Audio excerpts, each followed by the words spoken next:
La revolución industrial, que caracterizaba al movimiento obrero de Alemania o Inglaterra, no había llegado totalmente al país. En los centros capitalistas, el desarrollo industrial reunía alrededor de las fábricas a un número creciente de trabajadores a los que había que alimentar, y de la manera más barata posible. De esta forma, Inglaterra y los países de la Europa industrial abrían sus fronteras al cereal extranjero. La República Argentina tenía abundantes tierras aptas, insuficientemente explotadas o totalmente vírgenes. La burguesía terrateniente se preparaba para sacar fuertes provechos explotando las riquezas naturales. Todo se aliaba para que la Argentina se convirtiera en una granja del Imperio Británico, reforzando una relación de dependencia que desde 1810 había sustituido a la que ligaba al país con España. Hacía falta que la gran parte de las tierras y los desiertos fueran definitivamente conquistados. Había llegado la época del Remington, fusil que manejaba el Ejército Nacional y se enfrentaba primero a las lanzas de las últimas montoneras que representaban la barbarie, y después exterminarían las lanzas que representaban para la clase dominante el estadio más bajo de la cultura humana, el salvajismo indígena. Quitadas las tierras a los indios y a los campesinos sin títulos de propiedad, era menester poblar el país con las masas que el capitalismo industrial europeo condenaba a la inacción y la miseria. Se iniciaba una política de inmigración y población, estableciendo agencias en puertos de Europa y pagando primas por cabezas de inmigrante. En la década del 80 comenzará a producirse lo que se conocerá como el aluvión inmigratorio. De 1880 a 1910 llegaron al país aproximadamente 4 millones de personas. Los inmigrantes buscaban en su mayoría tierra, pero la concentración de la propiedad rural en manos de los grandes terratenientes, que no pasaban las 500 familias, determinó la expulsión de la gran mayoría de los inmigrantes hacia los centros urbanos, donde se convirtieron en asalariados de ocupación en talleres y fábricas, comercios y servicios, resignándose en muchos casos a trabajar como peones en la estiba, el acarreo y la construcción, sufriendo las más brutales formas de explotación, como jornadas de trabajo extenuantes, bajos salarios y absoluta desprotección ante los patrones. Recién a partir de 1880 se crearían las condiciones para el nacimiento del movimiento obrero. Los proyectos de Alberdi y Sarmiento, ideólogos de la inmigración que postulaban que la baratura y abundancia de la tierra atraerían a los pobladores de los países más avanzados de Europa, formando una sólida clase media rural propietaria, se verían prontamente truncados. La tierra pública se esfumó rápidamente y con ella los sueños de colonización oficial. Muchos inmigrantes eran partidarios conscientes del anarquismo y el socialismo. Con los inmigrantes llegaron los agitadores, que en su mayoría no eran intelectuales, sino obreros que se insertaban en la producción. Los militantes obreros que desembarcaban venían de países donde la lucha de clases entre proletarios y burgueses había desarrollado tácticas revolucionarias, como la huelga general, la acción directa y la insurrección proletaria. Tal el caso de los franceses llegados luego de la derrota de la Comuna de París, o de los alemanes perseguidos por el Kaiser. Era usual que ya en los sucios camarotes los inmigrantes militantes obreros realizaran reuniones, y que cuando el buque llegara a puerto, los esperasen ansiosos compañeros de lucha radicados en el país.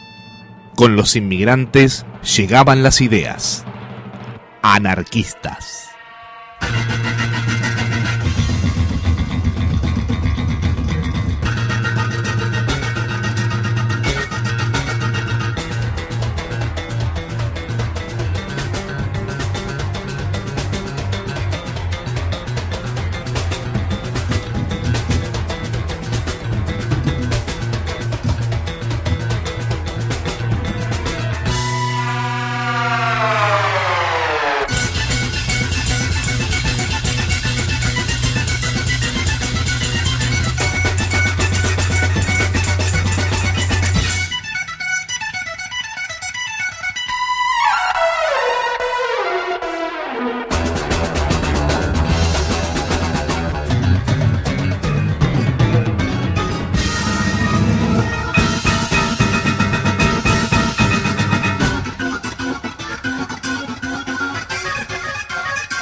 Perseguido por las autoridades de todo un continente, el revolucionario italiano Enrico Malatesta, legendario agitador anarquista de la Primera Internacional, recala en Buenos Aires en marzo de 1885. Es a Malatesta, quien residió en Buenos Aires durante 4 años, a quien se debe el afianzamiento del anarquismo en la Argentina. Malatesta explicó sus principios a través de la Questione Sociale, redactada en italiano y en español. Participa también en la organización de la primera sociedad de resistencia libertaria, el Sindicato de Resistencia de Obreros Panaderos. El retorno a Europa de Malatesta facilitó el auge del anarquismo individualista y antiorganizador, sustentado principalmente por Max Stirner, quien expone su teoría en su obra El único y la propiedad. El anarquismo individualista tenía como fundamento ideológico no la oposición individuo-asociación, sino la resistencia y la lucha del individuo a toda forma de autoridad, y se manifestó en las páginas de El Perseguido, desde 1890 hasta 1896, y El Rebelde. El Perseguido, en parte semanario, editó un centenar de números y llegó a imprimir 6.000 ejemplares por edición. Aparece cuando puede, decía debajo de su título. Fue fundado por una agrupación denominada Los Desheredados y luego pasó a ser dirigido por otra denominada La Expropiación. Los individualistas anarquistas opinaban que la educación y el ejemplo conducían más eficazmente que la violencia revolucionaria, aunque no desdeñaban la propaganda por el hecho como símbolo máximo de afirmación del individuo contra la opresión y la tiranía. Los primeros militantes confiaban en el valor de la educación y la propaganda para iluminar la conciencia embotada de los oprimidos. La propaganda revolucionaria los convertiría en seres humanos altivos y rebeldes. De ahí la profusión de periódicos aparecidos durante la década del 90. Algunos de ellos duraron varios meses, como La Voz de la Mujer, La Revolución Social, Germinal, Ciencia Social y La Questione Sociale.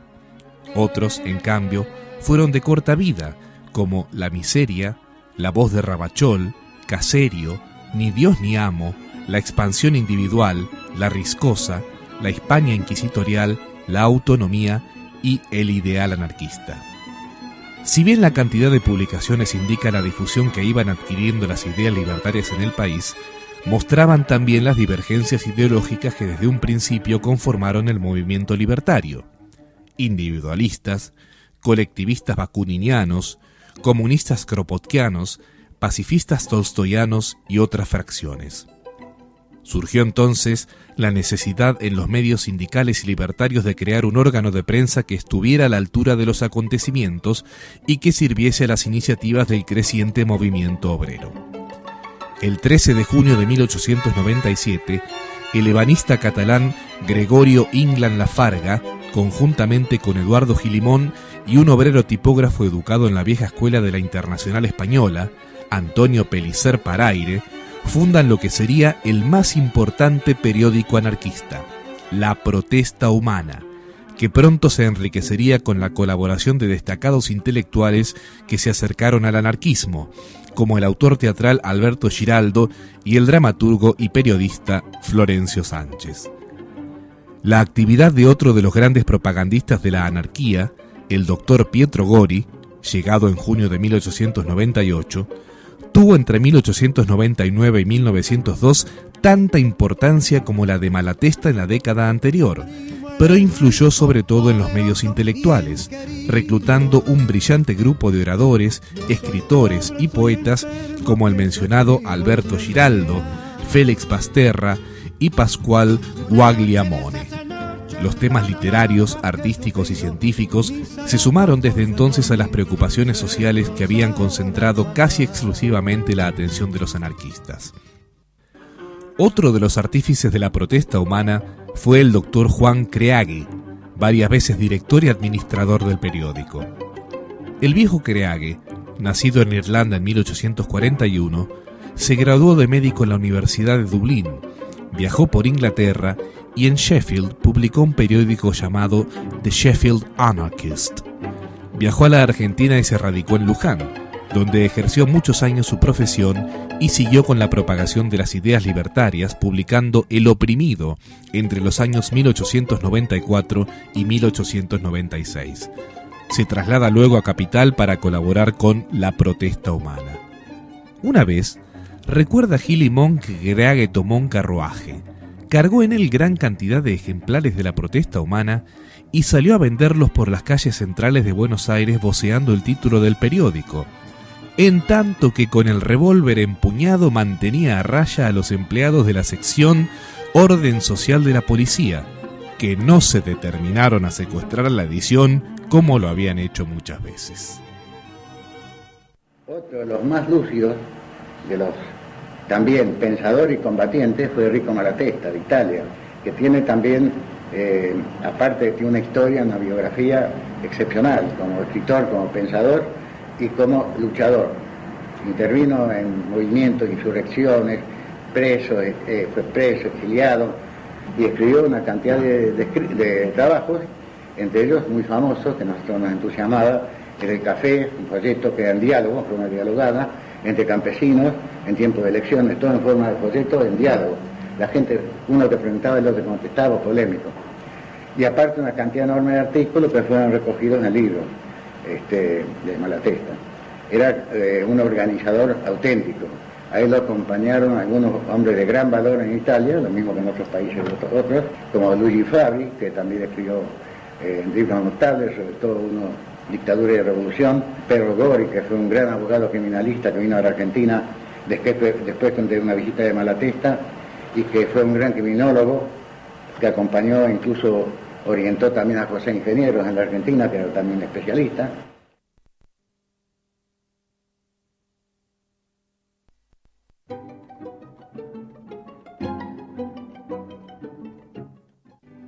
En 1891, anarquistas y socialistas se unieron para organizar la Federación Obrera Argentina, que desaparecería muy pronto a causa de las discrepancias entre las dos tendencias. Germán Ave Layement, responsable de un grupo socialista, había publicado en 1890 El Obrero, periódico de orientación marxista, y participó en la fundación de la FOA. El Obrero intentó, sin resultado, ser el órgano oficial de la federación. Anarquistas y socialistas tenían como punto de encuentro el diagnóstico que ambas ideologías realizaban del sistema capitalista y de la propiedad privada, ubicando el Estado como el estamento que asegura los privilegios de la clase burguesa hegemónica. Tanto anarquistas como socialistas otorgaban un papel fundamental a la instrucción de la clase obrera. La educación ocupó un lugar muy destacado en ambos movimientos, dando lugar a la creación de centros de estudio barriales, bibliotecas populares y ateneos, con el objetivo de promover la elevación moral de los trabajadores por medio del libro, la conferencia y el debate de ideas.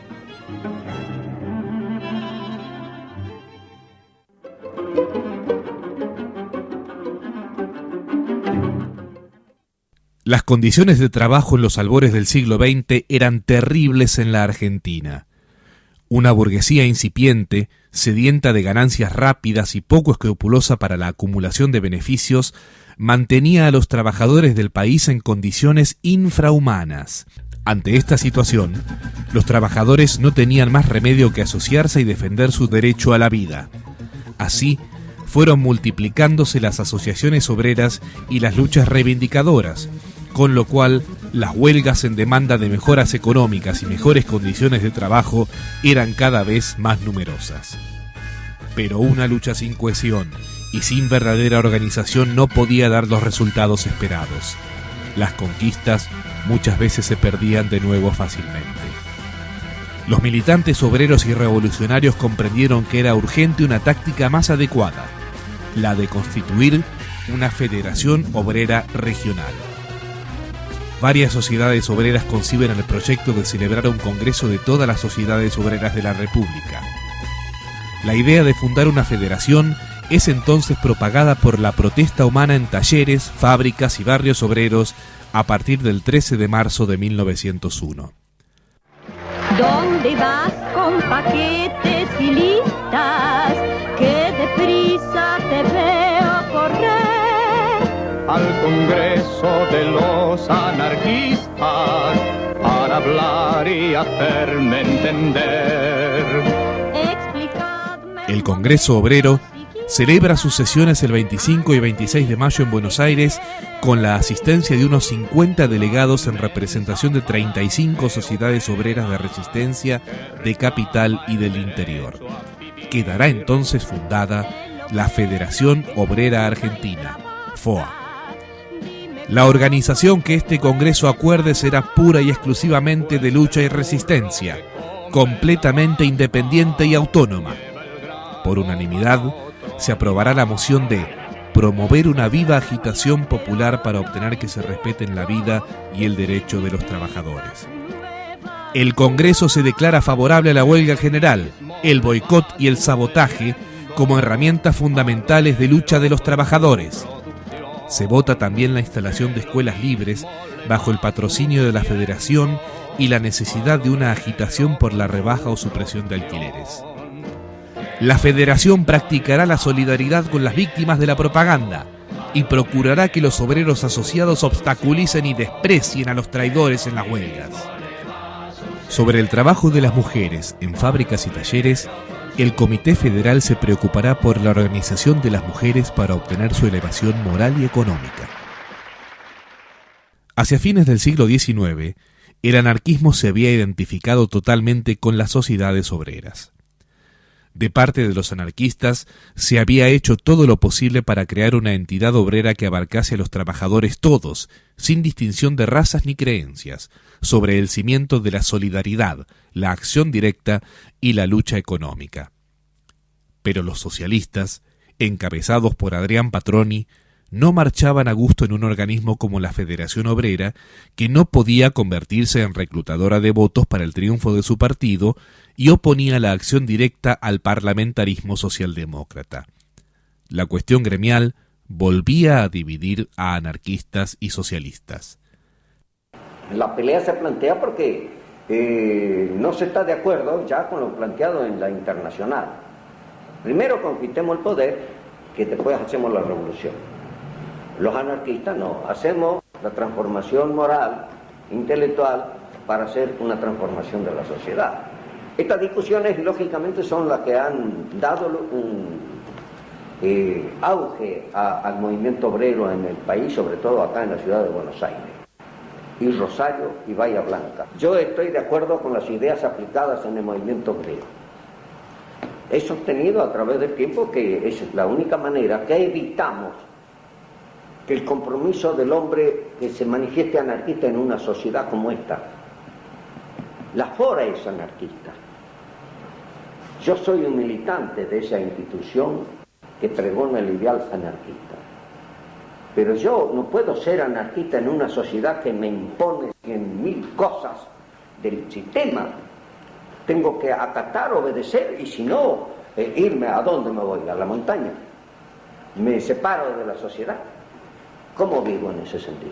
No se puede ser anarquista en una sociedad como esta, que te tenés que ajustar a todas las reglamentaciones y disposiciones que emanan a través del Estado. Yo no discuto que no seamos partidarios del ideal anarquista, no, eso no. Pero es que para la práctica del ideal anarquista no nos podemos salir de las normas que establece el sistema. Ahí está el asunto. Incluso a hoy mismo, con ese criterio de la amplitud de la democracia ¿cuál es? ¿Votar?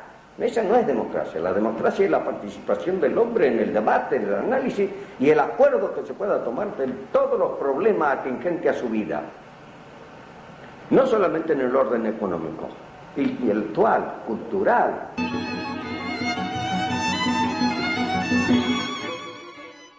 Los años de 1900 a 1902 fueron de intensa agitación proletaria y de huelgas a granel en todos los gremios y en todo el país. A mediados de 1901 hubo una gran huelga de panaderos. Se pedía $1 diario en lugar de comida en el establecimiento y el aumento de un hombre por cuadrilla. Se emplearon el boicot y el sabotaje.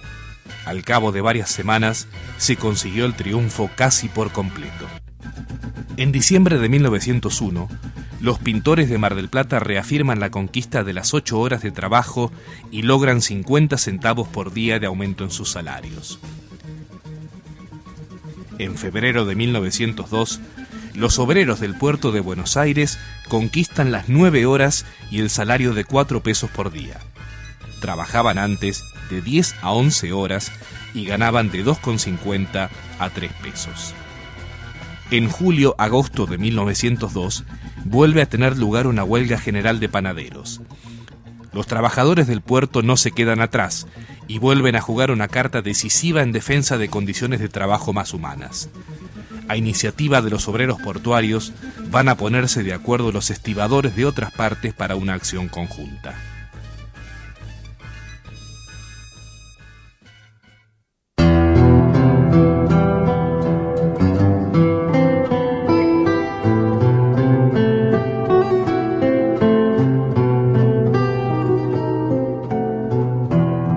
Los obreros del puerto se niegan a trabajar con pesos mayores a 70 kilogramos, siendo que las bolsas de cereales pesaban de 100 a 120 kilos.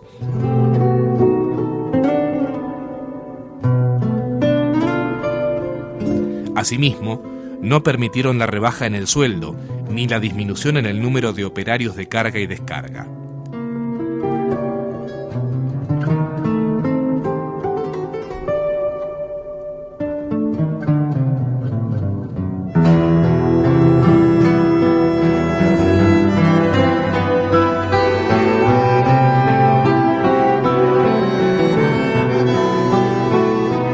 El 1 de noviembre de 1902 se hacen efectivas estas medidas y se logra que la Cámara del Comercio acepte las nuevas condiciones.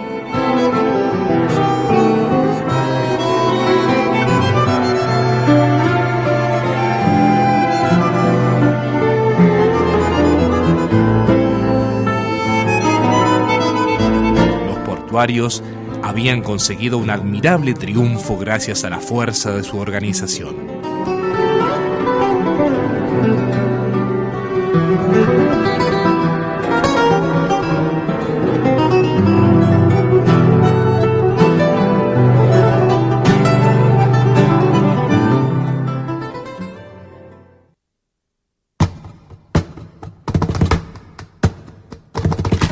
Mientras se desarrolla ese movimiento, se organiza en Buenos Aires la Federación de Rodados, que abarcaba un total de 15.000 hombres. La integraban principalmente conductores de carro y cocheros. Entretanto, la burguesía se agitaba, pidiendo leyes de excepción contra los protagonistas obreros. La ola de huelgas afectaba seriamente el orden público y las transacciones comerciales. La llave del país estaba en el puerto. Paralizado este, gracias a la excelente organización de los estibadores y conductores de carros, toda la economía tenía que resentirse.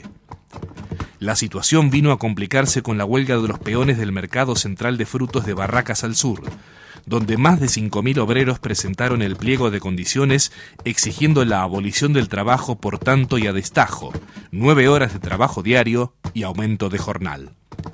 De 50 vagones que se descargaban diariamente, a los pocos días se habían acumulado 5.000. Los ferroviarios también se solidarizaron con la huelga. Por fin, todos los gremios adheridos a la Federación Obrera Argentina fueron a la huelga general por unanimidad. Las clases conservadoras, presas del pánico, forzaron al gobierno a aprobar la ley de residencia, que ponía en manos del Poder Ejecutivo los destinos de cualquier habitante del país. Ya en 1899, Miguel Cané va a publicar Expulsión de extranjeros, texto que fundamentará el proyecto que dará lugar a la Ley 4144. La ley de residencia va a aparecer en el horizonte argentino, destinada a eliminar las agitaciones producidas por el movimiento obrero de extracción anarquista, orientada hacia 2 mecanismos de exclusión. El primero, destinado a la expulsión de militantes obreros e intelectuales anarquistas de origen extranjero, y en segundo lugar, a impedir la entrada al país de quien profese tales ideas.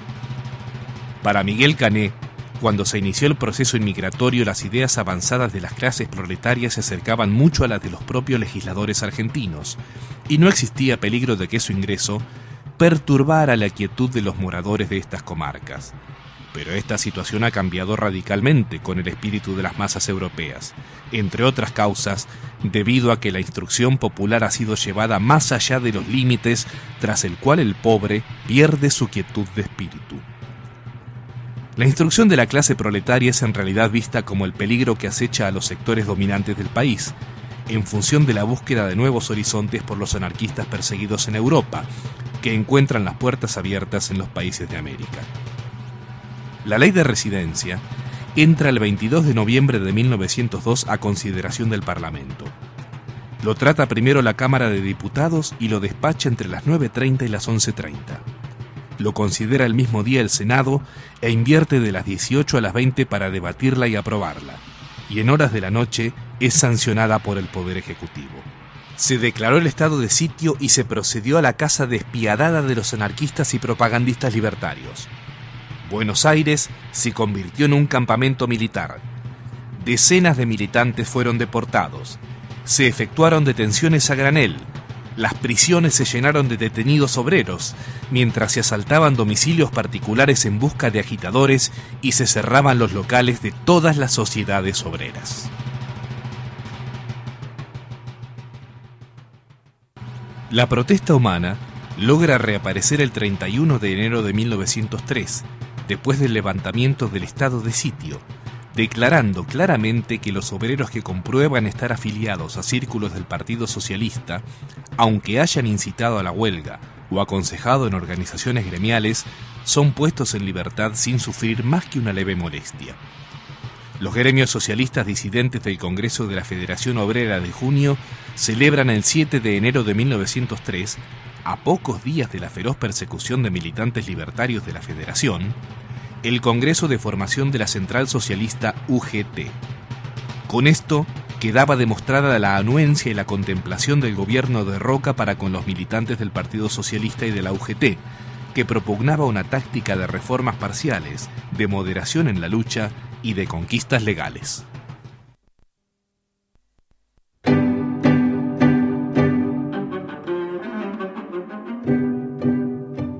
Bueno, las influencias teóricas más importantes para mí eran el campo de los grandes pensadores libertarios. En primer lugar, Pedro Kropotkin. Sobre todo, después voy a mencionar a otros, desde el punto de vista del razonamiento que hacía, incluso de un ángulo científico, de todos los problemas de su tiempo. Y además, por la nobleza que él despertaba, por la simpatía que él despertaba como hombre. Hay que olvidar que Kropotkin era un auténtico príncipe. Y después de toda la odisea que sufrió, fue un investigador, fue un científico auténtico, era un gran geógrafo que estudió los hielos allá en la parte muy este de Rusia, presentó trabajo de la ciudad geográfica rusa, y después se volcó a las ideas. Y él nos convencía muchísimo, primero, porque el libro de cabecera de casi toda la gente joven quería conocer las ideas de la conquista del pan. Un pequeño libro que es tradicional en el campo anarquista y que de una manera muy concreta planteaba el problema de la reconstrucción social. Y Kropotkin, aparte de eso, escribió una cantidad de obras que era para que, desde el punto de vista, racional, ¿sí?, pudiera cotejar y oponer a todas las soluciones autoritarias. Por ejemplo, él escribió un libro que se llamaba Campos, Fábricas y Talleres, en el cual es uno de los primeros que propició la combinación del trabajo agrícola con el trabajo industrial, el aprendizaje, la aplicación de todos los avances de la técnica, sobre todo de la química, en la agricultura. Escribió otro libro famoso, que es El apoyo mutuo, que fue realmente uno de los más trascendentes, porque refutó la teoría de Darwin mal interpretada, en el sentido de que todo era una lucha por la vida, y la lucha entre las especies. Y él tituló su libro el apoyo mutuo como otro factor de la evolución, es decir, que entre los animales y entre los hombres, en las épocas más antiguas hasta ahora, el factor solidaridad, o sea, el apoyo mutuo, es el que impulsaba hacia adelante, es el que imperaba realmente. Otro muy importante de él fue la ética, que él escribió un solo tomo, justamente tomar el apoyo mutuo desde el punto de vista moral, ético, como la gran la orientación que debían tener cualquier tentativa de modificar las condiciones de vida de la sociedad. Y también escribió un libro muy impresionante que es Las Memorias, se llama Memoria de un Revolucionario, donde él describe toda su paso, digamos, cómo fue actuando, trabajando. Él fue procesado en Francia, él estuvo en Inglaterra, él escribía en una famosa revista Nature de Inglaterra, porque era un sabio, era un científico, y ahí en capítulos sucesivos publicó una cantidad de trabajos. Otro de los grandes pensadores fue Miguel Bakunin, que fue anterior a Kropotkin, porque fue el contendor de Carlos Marx en la Internacional, trayendo la teoría y la profecía que después se cumplió frente a la tesis del marxismo, de Carlos Marx y de Engels, de la dictadura del proletariado, de la conquista del poder, para realizar lo que llamaban el socialismo desde el poder, y una vez que se realizara el socialismo iba a desaparecer automáticamente el Estado. Bakunin y sus compañeros de la Internacional sostuvieron, y eso a nosotros nos conmovió y nos convenció también con los jóvenes, cuando entramos en el campo anarquista, de que eso era totalmente falso, que ningún poder se alejaba, se renunciaba a sí mismo, y que cualquier tipo de dictadura implicaba la dictadura de un partido, de un sector o de un hombre, y que eso no podía llevar de ninguna manera a un Estado que se fuera borrando, se fuera evaneciendo, como decía Marx, y que con el tiempo desapareciera, como querían los anarquistas. Porque Marx, en esa polémica, sostenía que la finalidad en realidad del socialismo era la supresión del Estado, pero que había que pasar, es decir, el socialismo contra la propiedad privada, y al mismo tiempo la eliminación del Estado. Pero para llegar a eso había que conquistar el poder por un partido político y ejercer la dictadura del proletariado. Bakunin sostenía que lo esencial era crear una conciencia entre la clase trabajadora que estaba agrupada en la internacional para que se suprimiera toda forma de privilegio y de poder. O sea que no se podía hacer una cosa sin la otra. Y escribió, hay libros que llaman consideraciones filosóficas, llamó a la insurrección de los pueblos, y al mismo tiempo nos entusiasmaba muchísimo en Bakunin el hecho de que no fuera realmente solo un teórico, sino un combatiente, porque era un hombre de acción, tenía algo que, como el diablo en el cuerpo, según dijo alguien, y bien lo definió González Pacheco en un cartel, cuando habla de Bakunin, y al final cuando habla de la gente que tiene estatuas, dice, Bakunin, no se podía hacer una estatua de Bakunin, reventaría el bronce, como dando una idea de lo que era. Porque Bakunin intervino en una serie de insurrecciones en Lyon, en Dresde, donde tuvo la compañía de Richard Wagner, el famoso músico que después se volvió reaccionario, y estaba en todas partes.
después la gran figura que también nos entusiasmó y que yo dejo para el final es Joseph Proudhon, que fue el gran teórico que en Francia, en el año 40, 48, al cual se le señala como el que realmente inició la denominación, la definición del anarquismo, ¿no?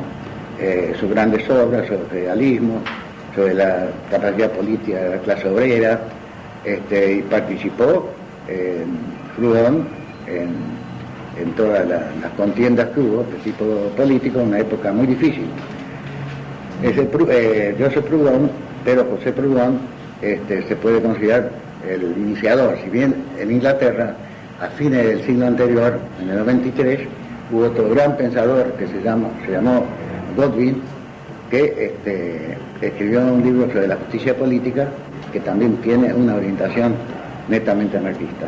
De manera que esos tres pensadores, más otros como Sebastián Faure, francés, que fue uno de los grandes filósofos de Francia y unos grandes escritores, que escribió también libros muy notables, otros, por ejemplo, como Rudolf Rocker, que fue el último, para no nombrar otros anteriores, porque hay en Francia Jean Grave, Malato, en la Argentina mismo, si no bien no hubo, digamos, teóricos de alto nivel, aunque sí algunos,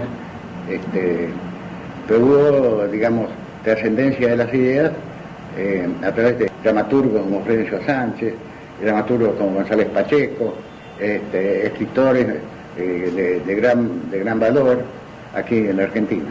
Es decir que fuimos recogiendo, digamos, las enseñanzas de todos esos grandes pensadores, que no solamente eran teóricos, no solamente se podían escribir, sino que entre prisión y lucha, e insurrección y movimientos, estaban forjando todo ese material bibliográfico, que es inconmensurable. La literatura anarquista en el mundo realmente es excepcional en cuanto a su cantidad y a su calidad.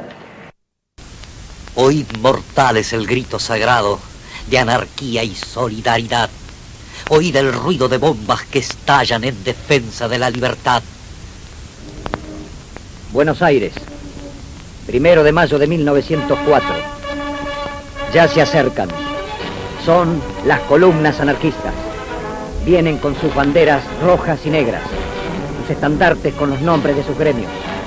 Panaderos, marmoleros, carreros, carpinteros, pintores. Son miles y miles que avanzan. 70.000 calculará el diario La Prensa. La manifestación obrera más grande de toda la historia argentina para un Buenos Aires que no tiene más de 1 millón de habitantes. El estandarte de la Federación Obrera Argentina se extiende de vereda a vereda. Al frente, la banda integrada por compañeros italianos. Cantan Hijo del Pueblo, la más querida canción anarquista.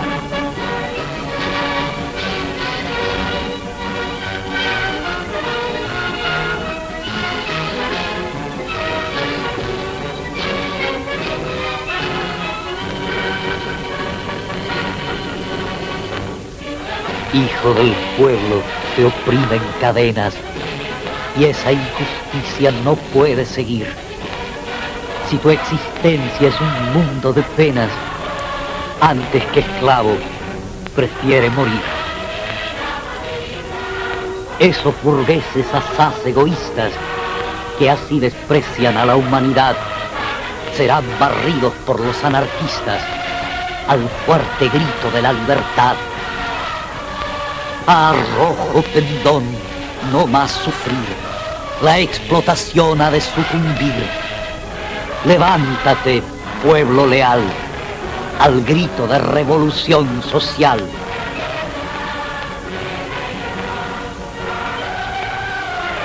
Marchan de Plaza Congreso a Plaza Massini, pero la policía les saldrá al paso. Se luchará a brazo partido. La represión es tremenda. A tiro limpio.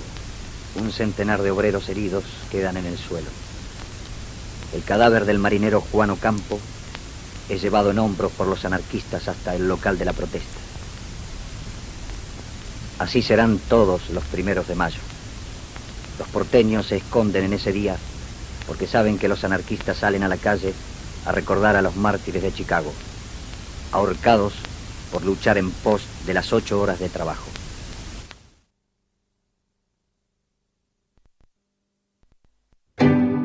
El Cuarto Congreso se pronuncia enérgicamente contra el militarismo como el gran azote de la clase trabajadora y principal defensor del capital, recomendando la constitución de una comisión que forme acuerdos con las ligas antimilitares del mundo.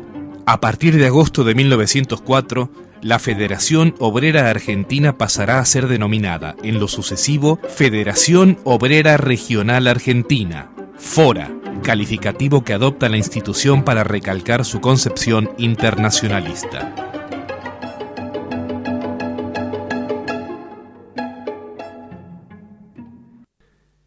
El 4 de febrero de 1905 se realiza un alzamiento revolucionario en la capital y en varias provincias, organizado por el Partido Radical. La intentona subversiva, dirigida por Hipólito Yrigoyen, era más que nada una revolución cívico-militar, un motín de cuartel que, al fracasar en Buenos Aires, el propio Yrigoyen ordenó la suspensión del movimiento. Llegaban también noticias de los sucesos de enero en Rusia, donde la insurrección proletaria fue ferozmente reprimida por el zar Nicolás II, en lo que se conoció como la Semana Roja. Estos acontecimientos habían creado una tensa situación política que llevó al gobierno del presidente Quintana a declarar el estado de sitio y a ejercer una furiosa persecución contra los anarquistas y el diario La Protesta. El quinto Congreso de la FORA, realizado en plena época de represión, como consecuencia también del atentado individualista de Salvador Planas contra el presidente Quintana, tiene fundamental importancia en la historia del anarquismo argentino. De esta reunión se deriva una resolución que se haría famosa y sería motivo de desavenencias y divisiones entre la mayoría anarquista y el resto de los militantes que se enrolaron en la corriente sindicalista. He aquí la resolución. El quinto Congreso de la FORA, consecuente con los principios filosóficos que han dado razón de ser a las organizaciones de federaciones obreras, declara que aprueba y recomienda a todos sus adherentes la propaganda e ilustración del comunismo anárquico, precepto que establece, de cada cual según su capacidad y a cada uno de acuerdo con sus necesidades. El Congreso reconoce también el apoyo oral y material a la protesta. Se provoca una importante crisis en la redacción del diario. Giraldo no está de acuerdo con la negativa del quinto Congreso de la FORA a concretar el pacto de solidaridad con las organizaciones obreras socialistas y sindicalistas. Luigi Fabri mantiene idéntica posición, advirtiendo el riesgo de despedazar la solidaridad obrera y hacer propaganda dogmática y antilibertaria. Responde Gilimón en un extenso artículo argumentando que son las organizaciones políticas y sindicales las que pueden provocar acciones antisolidarias dentro de las sociedades obreras de resistencia.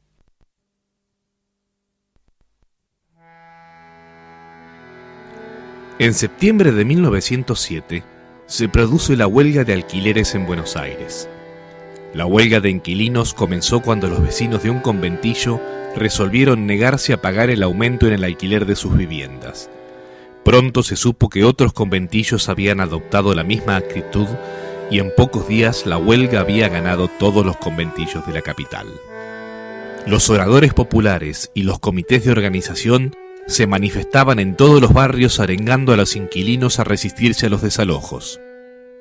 Algunos propietarios comenzaron a decretar rebajas, pero la policía, planificadamente, intimidó a los inquilinos para que pagaran bajo amenaza de prisión o deportación.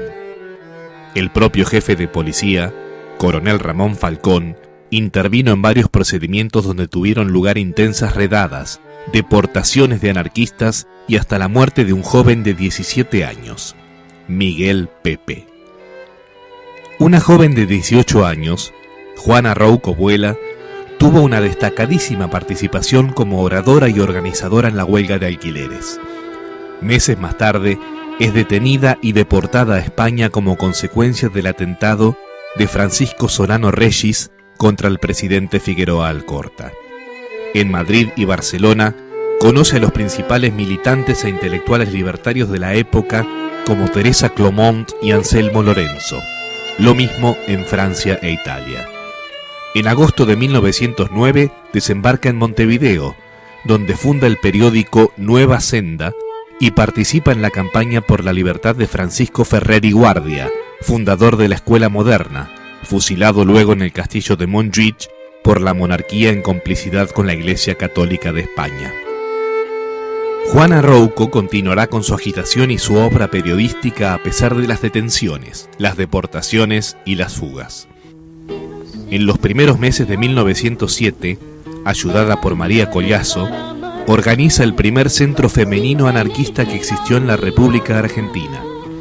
En total, eran 19 que trabajaban por el ideal anárquico y la fora, entre las cuales se destacaba por sus dotes de oradora, escritora y conferencista Virginia Volten, a la cual se apodaba la Luisa Michel argentina en recuerdo de la famosa heroína de la Comuna Francesa.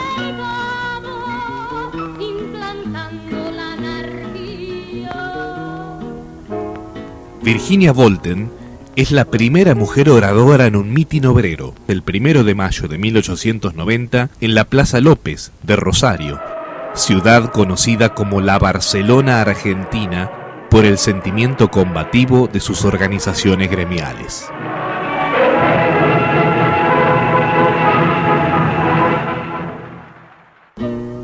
En 1897, un grupo de mujeres anarquistas se embarcó en la aventura de publicar un periódico.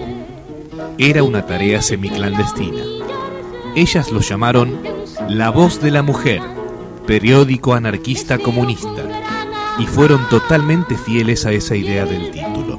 A la tradicional consigna ácrata, ni Dios ni amo agregarían, ni Dios, ni patrón, ni marido.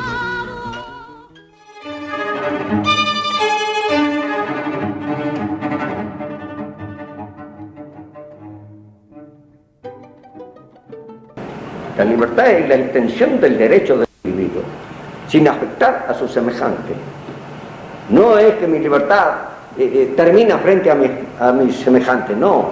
La libertad se complementa en la vida de los hombres. Esa es la manera de comprender cuando nos sentimos iguales dentro de la sociedad. De otra manera no somos iguales. Ahora, el aspecto, por ejemplo, de la imposición, ya esto, los anarquistas han discutido permanentemente esto. No estamos en condiciones. Y si la fora acepta el federalismo, que es la base del individuo, es decir, el derecho del hombre, puesto en práctica en la sociedad esa comunitaria que organiza, nosotros formamos una sociedad de obreros, del gremio de lo que sea, formamos una sociedad de hombres identificados en igualdad de condiciones morales y materiales. Yo no soy más ni menos que mi semejante que está ahí conmigo. Y cuando hablamos, conversamos, tratamos de ir buscando la manera, las salidas a cualquier tipo de problema que se plantee. En ese debate se agiliza la mente, se prepara el hombre para una mayor evolución. Si no lo preparas ahí, no hay sentido a esto. Por esto es la permanencia de nuestras cosas, es la biblioteca, el libro, la conferencia, porque la cultura es la base de poder romper con el misticismo, es la base de anular los dogmas. Nosotros no podemos crear una sociedad que se funde en ningún tipo de dogma ni misticismo. Lo fundamos en la libertad del hombre. Y si no se llega a eso, bueno, habrá que esperar el tiempo que madure. Y si no madure, bueno, seguiremos esperándolo. Porque hay que tener en cuenta que el hombre hoy, en la actualidad, lleva apenas 200 y pico de años que goza de la libertad de hacer libre experiencia. El hombre ha sido siempre sometido, esclavizado. Y en los últimos siglos ha sido peor, entre la iglesia y el feudal, el reinado. El hombre ya fue un esclavo total y absoluto. Dependía, como se ha pretendido y pretenden estos gobernantes actuales, si siguen caminando por eso donde van, que le van a medir la longitud intestinal y te van a dar de comer la cantidad que necesitas y lo que quieras que comas. Entonces caemos siempre en el tema de la autoridad. El hombre debe llegar a un equilibrio de su vida porque debe ser él mismo, conocerse, saber qué es, qué significa, qué representa en la sociedad. Mientras él no llegue a ese punto, seremos siempre manejados, dirigidos, sometidos y humillados como estamos. Entonces el anarquismo parte precisamente de ese punto de vista, la libertad total y absoluta del hombre y la convivencia de los individuos en la reciprocidad de los derechos de cada uno y de todo el conjunto. El entendimiento para realizar cualquier tipo de trabajo, de obra, lo que sea, es muy simple. El entendimiento del hombre, cuando razona, es fácil acercarse a cualquier parte. Si ha sido capaz el hombre, hoy ya, las experiencias con los genios, por ejemplo, es tremendo. Hoy el hombre agarró y hizo unos aparatos y se fue a volar hasta la luna. Han mandado aparatos que están saliendo ya del epicentro solar. Ya se va a ir a otro sistema solar. ¿A dónde irá a parar? No sé, si será a la galaxia o al otro, no sé. Pero el hombre ha logrado desprenderse de la Tierra e ir hacia el infinito del espacio. Sí, pero no solucionó el problema del hombre. No, por eso, pero es que la solución del hombre está acá. Si él, esto es el que hay que solucionarlo. Y hay que solucionarlo no del que tiene la posibilidad de gozar del conocimiento, de aprender, de evolucionar, sino de ese otro paria, hay que sacarlo de ahí, del fondo donde está sumergido, elevarlo a la condición de ser humano. Esa es una de las misiones elementales de todo aquel revolucionario que quiere transformar la sociedad. No transformamos al hombre, no puede haber transformación social. No transformamos al hombre, no podemos decir vamos a transformar la sociedad. La influencia de la sociedad capitalista en el ser humano ha llegado, ya está dentro. El individuo ya no tiene salida para eso. Para salir tiene que volver al punto A, este punto. Empezar de nuevo a construir la conducta, la responsabilidad y el objetivo social que se persigue. Si no hay esa base, bueno, mirá, nosotros vamos a seguir dando vueltas, es lo que nos pasa, hablando de hoy. A toda la juventud que anda por ahí, anda, le pisa un callo a la gente, le tira una pedrada, una vidriera y ya sos anarquista. Eso es mentira. Anarquista no es el que quiere, sino el que puede, el que tiene interés por ir a penetrar en el conocimiento del significado de esa sociedad anarquista, que se ha de basar en la libertad, en la igualdad y en la solidaridad humana. 1 de mayo de 1909. Los anarquistas ocupan totalmente la plaza del Congreso. Frente a ellos está nada menos que el coronel Ramón Falcón al frente de su caballería. Los cosacos, como serán llamados por los obreros. La represión es cruel. Caen 8 obreros muertos y 105 heridos. Entre los manifestantes está un adolescente, un ruso llamado Simón Radovisky, y en el 11 de noviembre de ese año hará volar por el aire con una bomba al coronel Falcón y a su secretario.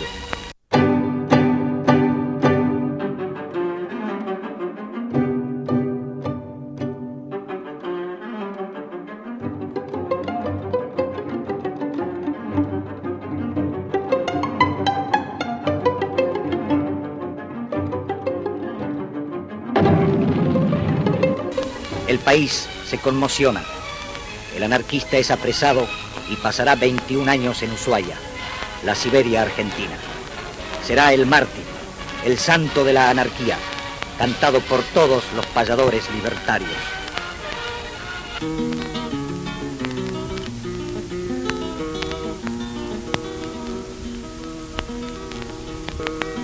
Simón, como hombre de ideas, con conceptos libertarios, divulgó en los proletarios el amor y la igualdad, una universal familia de cultos trabajadores, sin esclavos ni señores, sin leyes ni propiedad.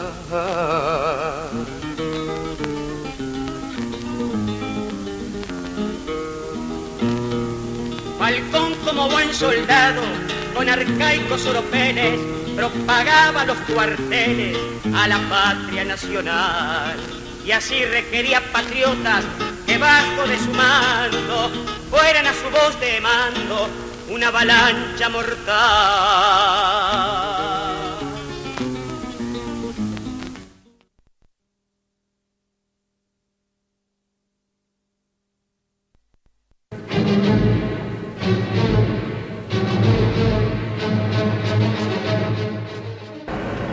Bueno, Macís, usted ha escrito mucho sobre el problema de la violencia. Quisiéramos saber algo más. Muy bien, bueno, es un tema que siempre ha estado, digamos, en el centro de la discusión, incluso de las interpretaciones que han hecho muchos, equivocadamente, de lo que era el anarquismo, lo que era el pensamiento libertario.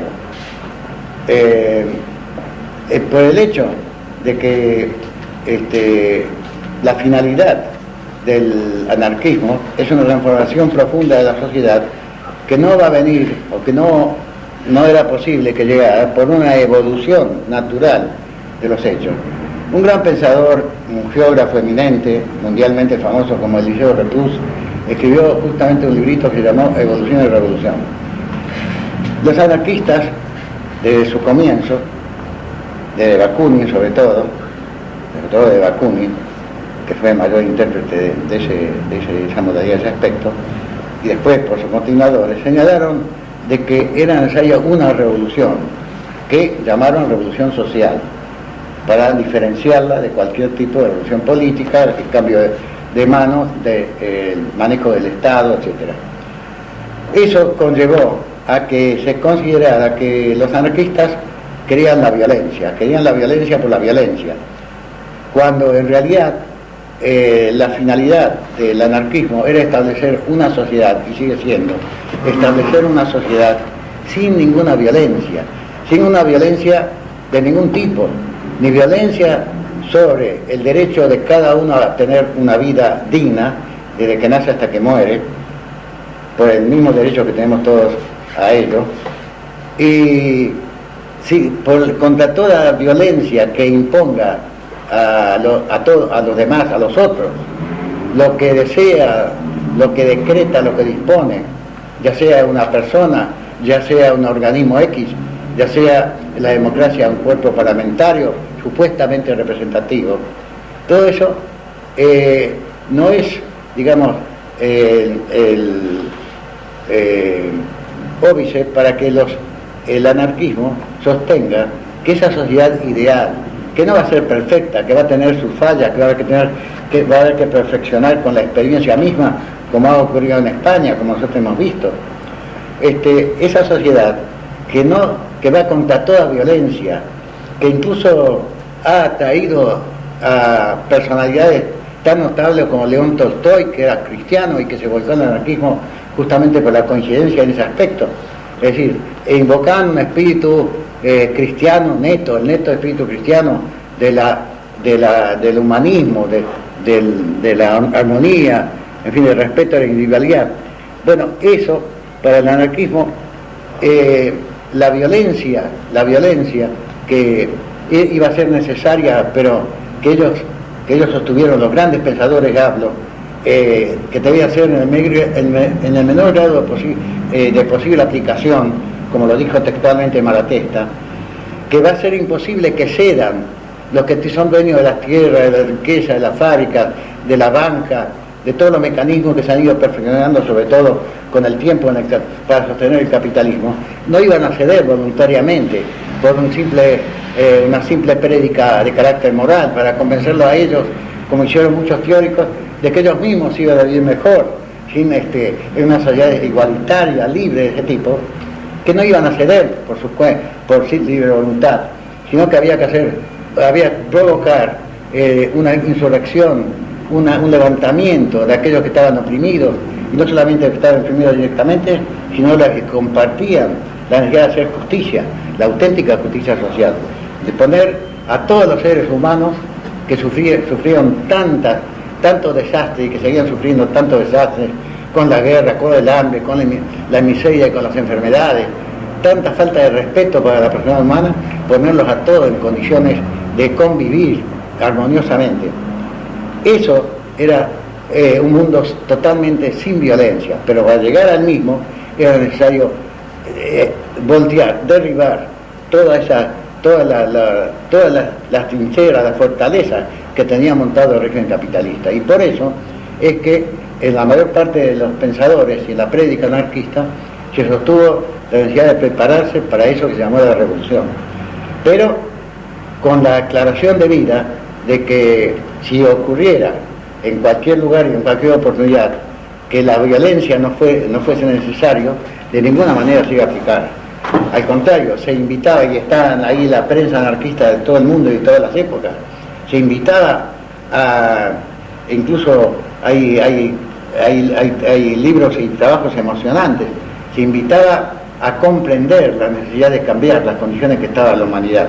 Si la humanidad sufría guerra tras guerra, conflictos raciales, cosas, y si media humanidad sufría hambre y miseria, que sigue hasta ahora, si todo eso estaba en una realidad, ¿por qué no cambiarla? ¿Por qué no modificarla? Pero el capitalismo, en lugar de ir cediendo y de ir pasando como supuso Carlos Marx y Engels, de una forma natural, por una concentración de poder y demás, iba a ir fatalmente al socialismo. En lugar de eso, el capitalismo fue perfeccionándose, fue aplicando nuevos métodos, fue internacionalizándose y fue llegando a las condiciones que estamos ahora. Entonces, la violencia para el anarquismo era necesaria si se llegaba a promover un movimiento popular, revolucionario, sobre todo de los explotados y oprimidos, para modificar el sistema. Ahora bien, como han ocurrido también hechos aislados de violencia en determinados lugares del mundo, protagonizados por anarquistas, también se ha utilizado estos hechos para acoplarlos a la médula, a la esencia misma del anarquismo, cuando no tiene absolutamente nada que ver. Incluso de la Rusia de los zares, cuando había un gran movimiento conspirativo de grupos revolucionarios, del Partido Socialista Revolucionario, de los anarquistas por su parte, los atentados que se cometían y que ellos organizaban, era sacrificando la vida de los que lo cometían. Eran gente que estaba dispuesta a dar su propia vida en el momento que atacaba a un duque, un intento del zar, un intento contra el primer ministro, etc.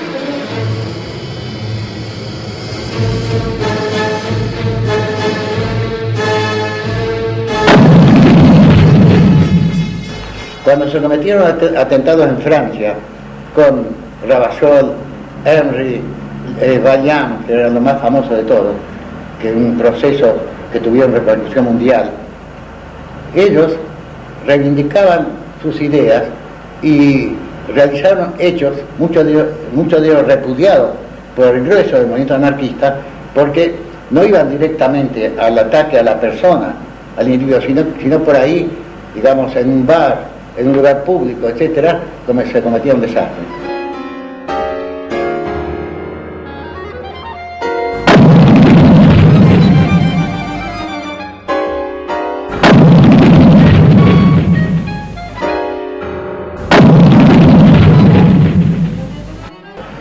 La defensa, digamos, de esa forma del anarquismo corrió por cuenta de algunos minoritarios grupos que estaban entusiasmados con ese método, pero la generalidad del movimiento anarquista siempre recibió ese tipo de violencia que era totalmente incompatible con las ideas propias, porque de ninguna manera podían pagar la culpa de un sistema que estaba rigiendo y que sigue rigiendo, los que estaban, digamos, sumergidos en él, como estamos todos nosotros, sufriendo sus consecuencias.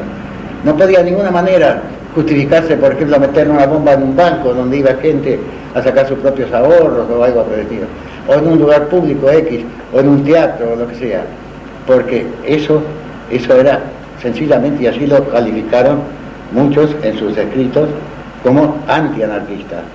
De manera que la violencia en sí misma, la violencia sobre todo de los que, la violencia de los que no apelan, dudan en utilizar los medios con tal de conquistar el poder, y la violencia de los que utilizan el poder para reprimir a los que quieren suplantarlo, todo eso es tan criminal, tan antihumano, como la violencia que pueda invocar el anarquismo para cometer realmente actos que son injustificables.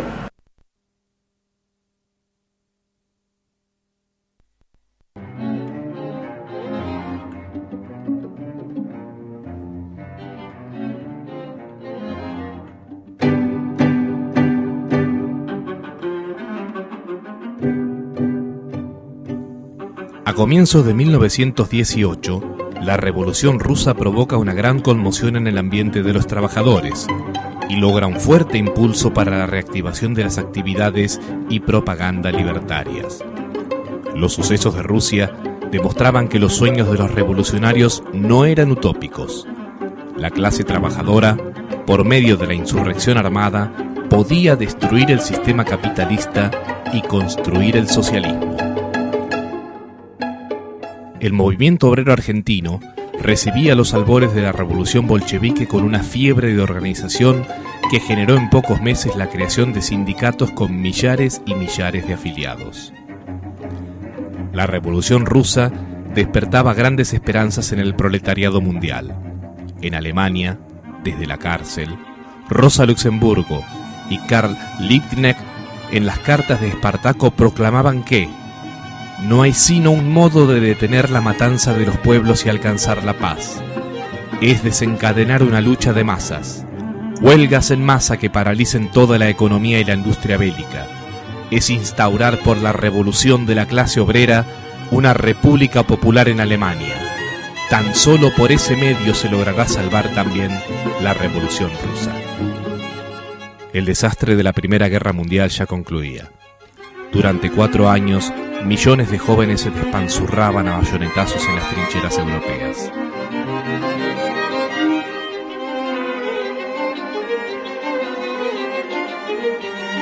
El sentimiento antibélico se había hecho carne en el pueblo alemán.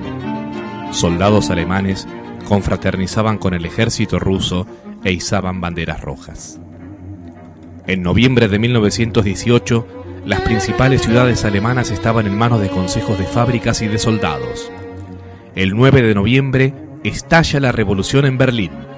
Ese mismo día abdica el emperador Guillermo II y el último canciller de la monarquía, Max de Baden, nombra canciller al máximo dirigente socialdemócrata, Ebert, que asumido el poder llama a los trabajadores a dar por terminada la revolución. Los espartaquistas se niegan a la disolución de los consejos de fábrica.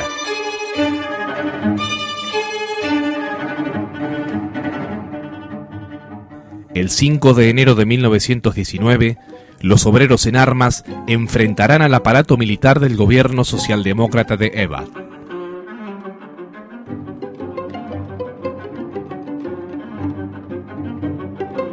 En el estado de Baviera, uno de los más federales de Alemania, el gabinete del socialista independiente Karl Eichner se apoyaba directamente en los consejos de obreros y de soldados. La República de los Consejos de Baviera es proclamada en Múnich el 7 de abril de 1919. El 31 de octubre de 1918 desfilan en Budapest, ante la caída del Imperio Austrohúngaro, 400.000 personas cantando la Marsellesa de los Trabajadores. Meses más tarde, quedará constituida la República Soviética de Hungría, donde su ministro de Relaciones Exteriores, Béla Kun, será la principal figura revolucionaria. Los consejos rurales y urbanos se ocupan de la organización de la producción y de la distribución de la riqueza, mientras que los consejos de obreros y soldados toman los principales cuarteles y el control de la capital. A la repercusión de la Revolución Rusa, la caída de los imperios alemán y austríaco y los movimientos revolucionarios de Hungría, la Liga Espartaquista y la República de Consejos de Baviera, deberá sumarse una intensa agitación del proletariado en Italia, Francia y España. Todos estos acontecimientos van a repercutir vivamente en la Argentina, convirtiendo nuevamente a la Fora anarquista en el centro de convergencia revolucionaria de las grandes masas.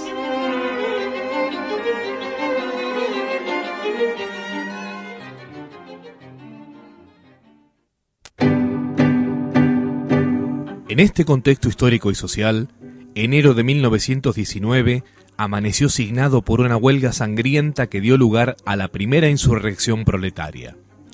Los 2.500 huelguistas de los establecimientos metalúrgicos Bacena exigían que la jornada de trabajo se redujera de 11 a 8 horas diarias. A pesar de la huelga, la empresa siguió trabajando. El 7 de enero, las chatas, conducidas por rompehuelgas acompañados por la policía, siguieron cumpliendo con el transporte de materiales. Los huelguistas, sus mujeres y sus niños seguían a las chatas incitando a los conductores a que se plegaran al paro. Como los conductores rompehuelgas continuaban trabajando, los huelguistas apelaron a tirarles piedras desde sus barricadas, al fuerte grito de «crumiros» y «carneros». Inmediatamente, varios policías disparan sus fusiles y los piquetes de huelguistas son ametrallados. El resultado será de 4 obreros muertos y más de 30 heridos. Ese atropello y ese asesinato que hubo de obreros metalúrgicos de la Casa Bacena, la Fora del Quinto Congreso, como la Fora del Noveno, declaran la huelga general. Ya habíamos comenzado en el trabajo a hacer efectiva la jornada. En eso vienen delegados de la Fora, de la local bonaerense, informando a los talleres la declaración de la huelga general por el motivo que era. Entonces era una casa que éramos como 100 obreros y era un barrio completamente obrero, Villa Crespo, donde estábamos instalados, y empieza a repartirse por grupos, visitando a las grandes fábricas, curtiembres, fábricas de cajones, talleristas, y así llegamos en manifestación al local de la Fora. En el transcurso que se iba ahí, se paraban los tranvías, se les cortaba la soga de los troles para que no caminaran, en fin, un hecho de rebeldía. Pronto surgió la consigna de la huelga general, declarada por la Fora anarquista del Quinto Congreso. La resolución del Consejo Federal es registrada el 8 de enero por el diario La Protesta. Por la noche, la Fora sindicalista del 10º Congreso resuelve la huelga general, pero solamente por 24 horas. El día 9, ante una ciudad totalmente paralizada, los talleres Bacena son incendiados. Varias armerías son asaltadas, mientras grupos de manifestantes levantan barricadas con carros y tranvías dados vuelta. Hay otra infinidad de tranvías abandonados en el medio de las calles. El auto del jefe de policía es incendiado en San Juan y 24 de noviembre. 200.000 obreros y obreras acompañan el cortejo fúnebre con demostraciones hostiles al gobierno y a la policía. A la tarde es el entierro. Mientras se está preparando el entierro, esperando a los féretros que venían del barrio de Boedo, se asaltan armerías, se asaltan comisarías, hay un desconcierto total, tanto en la policía como los hechos que hacen los trabajadores y además el pueblo en la calle también es descontrolado. Acercan los féretros que se llevaban a pulso, hay un gentío enorme. Nosotros que estábamos esperándolo en la calle Triunvirato y Río de Janeiro, nos aplicamos en la columna que venía ya con los féretros. Se entra en Chacarita, cuando entra cierta cantidad de gente en Chacarita, cierran los portones y empiezan las descargas de fusilería. La gente que estaba dentro de Chacarita estaría con algún revólver y se sentía un pum, pero no era ahí. Se va del lado contrario de donde vienen las balas, se va hacia los finales de Chacarita, que está sobre la calle Barnes, en el Ferrocarril Pacífico, que era aquel entonces, y San Martín, y de ahí se escapa mucha gente. Creo, como ya lo dije en otra oportunidad, que mucha gente quedaron durmiendo en la Chacarita. Por la tarde de ese 9 de enero, y ante las calles en poder de los obreros, el gobierno dispone el acuartelamiento de todas las fuerzas policiales. El día 10, la capital amanece totalmente paralizada, mientras la huelga se extiende en el interior cada vez más. En su edición, La Protesta publica: "El pueblo está para la revolución. Lo ha demostrado ayer al hacer causa común con los huelguistas de los talleres Bacena. Obreros a luchar, a la revolución, con decisión, a conquistar nuestra emancipación". El trabajo se paralizó en la ciudad y en los barrios suburbanos. Ni un solo proletario traicionó la causa de sus hermanos de dolor. Por la tarde, la imprenta será asaltada por la policía y la Liga Patriótica Argentina. El gobierno de Hipólito Yrigoyen se preparaba para enfrentar esa revolución y nombra comandante general de la capital federal al general Luis de Lepiane. Bajo su dirección, se va organizando el mayor aparato represivo desarrollado hasta ese momento. Se distribuyen 30.000 hombres de ejército en toda la ciudad, además de 2.000 hombres de la Marina de Guerra y todas las fuerzas policiales. Durante los días 10, 11 y 12, las redadas en masa y por pequeños núcleos produjeron detenciones que alcanzaron un total de 55.000 personas. Mientras la policía realizaba su cadena represiva, se creaba el Comité Nacional de la Juventud, grupo parapolicial, que más tarde se transformaría en la Liga Patriótica Argentina, cuyo fundador y presidente sería el abogado Manuel Carles. La Liga Patriótica, formada por jóvenes de la oligarquía, tuvo libre participación para la cacería del anarquista. Preparados militarmente en el centro naval por el contraalmirante Domecq García, partieron hacia los barrios obreros, al asalto de rusos y catalanes, provistos de armas y brazaletes patrios. El día 14 de enero, el diario socialista La Vanguardia expresa que los muertos alcanzan a 700 y los heridos a 2.000.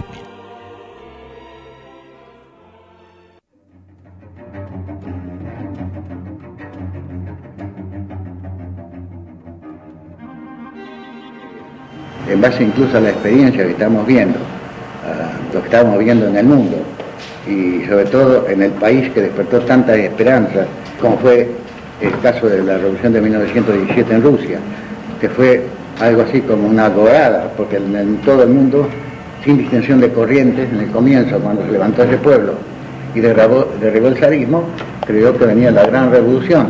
Entonces, cuando vino esa revolución rusa, lógicamente, los primeros años fueron de expectativa, no faltaron anarquistas que también se entusiasmaron con la forma de actuar, y sin embargo el 99% de los anarquistas del mundo en ese entonces tuvieron el testimonio de nada menos que de Pedro Kropotkin, que fue a Rusia y que produjo de su lugar de residencia, antes de su muerte, documentos valiosísimos. Una carta a los trabajadores del mundo, carta directa a Lenin, donde justamente le reprochaba la orientación que estaba tomando el régimen. Carta de Kropotkin a Lenin. No puedo llegar a comprender, por más que me esfuerzo y por más voluntad que pongo en ello, cómo nadie de los que lo rodean a usted no le ha dicho todavía que las decisiones del género que usted está tomando evocan los oscuros tiempos de la Edad Media y los días de las Cruzadas. Vladimir Ilich, vuestros actos resultan muy poco dignos de las ideas que usted mismo dice sostener. Si tales métodos son tolerados ahora, no nos será muy difícil pensar que un día no muy lejano se use entre ustedes la tortura como en la Edad Media. Lenin, tan prisionero está de las propias ideas autoritarias, que no es capaz de comprender que, colocado como está a la cabeza del comunismo europeo, no tiene derecho a mancillar esas ideas degenerándolas por medios vergonzosos. ¿Qué porvenir le espera al comunismo si uno de sus más poderosos defensores pisotea de ese modo los más honestos sentimientos? En Rusia, la mayoría de los anarquistas permanecieron en prisión, destierro o en guerra.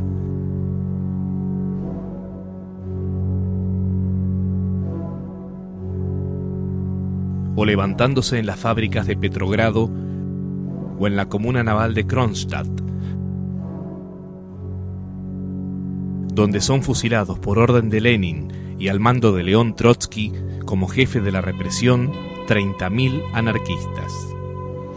La célebre anarquista lituana Emma Goldman, una de las líderes del movimiento anarquista en Estados Unidos, le dirá al periodista John Reed: están fusilando a todos los anarquistas. Los soviets no existen.